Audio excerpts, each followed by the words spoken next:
Hey, what's up, everybody? Hope all is well.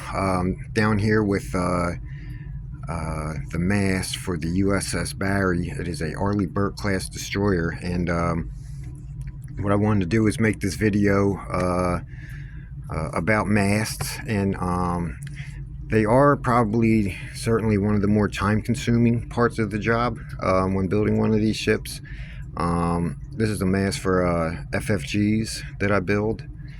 Here's another mast for this is for Ticonderoga, USS Ticonderoga class cruisers. And so one of the more mundane parts of the job is once I get done getting the mast up to this point. Now basically it's just tacked together right now. It's lightly glued, just to get it in shape and get it in form. It can't really be handled a whole lot, but it can be picked up and stuff like that. But it'll be real easy to knock off these little pieces that are just kind of spot glued in place. So what needs to be done is, once I get to this point, before I add all my little accessories and appendages that go to the mast, is I need to go around each and every joint. And what I'll do is I'll just take some wood glue. In this case, I like using Gorilla Glue for probably 95% of the ship, if not 100% of the ship, is actually glued with Gorilla Glue. Even the metal parts, when I glue on the photo etch parts and stuff like that, it's all Gorilla Glue. It dries clear, and you don't necessarily have to glue some of these parts in when you're gluing them. You more or less just want the part to be trapped in place, when the glue dries. So it might not, be bonding to the metal, but it will trap it in place. So anyway, with a toothpick, just go ahead and dip some into your glue. Now normally I would take this mast off and just hold it in my other hand, but since I'm trying to hold the camera, I'm just going to do a couple of them and just give you an idea of what has to be done.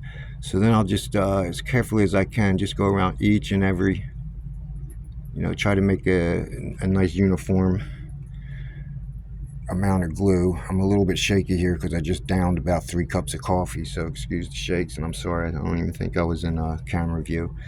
So I'll just go around random parts and just kind of give you an idea what I'm doing. And the other benefit of doing this is it also acts as kind of like a caulk. So when it comes time to paint these things, instead of trying to get paint into all these craggly surfaces and openings, everything's nice and smooth, and it actually kind of makes the part look like it is kind of welded.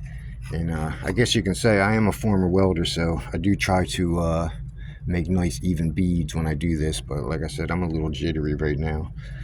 And plus, I said usually I can hold my other hand, and I'll be holding the part in a much better position than I'm doing now. I guess you can call this in position welding. All right, so each and every joint that I have on this thing has to be done like that. So once all that dries, then I can start, like I said, adding all my little appendage parts and stuff like that, and I'll make another video or just take a bunch of pictures as I go along. Got some brass parts for some antennas and some various radars and mounts and stuff like that. And like I said, I'll just come back later with that. So I just wanted to show you one of the more mundane parts of the job, and that's pretty much everything on the ship. Once I glue a part on, I'll have to go back over later and maybe add a little bit more glue like that. Just kind of makes it a nice smooth appearance, and assures me. And I'll tell you another thing is the strength is impressive. These things, once these things are fully glued and reinforced like that, they're like little roll cages. I mean, these things have tumbled down the steps and stayed in one piece. So that's another benefit, just the added strength you get from it. So that's it. Hope you all folks have a good night. I'm gonna go ahead and finish this job and start on something next. Talk to y'all later. Bye bye.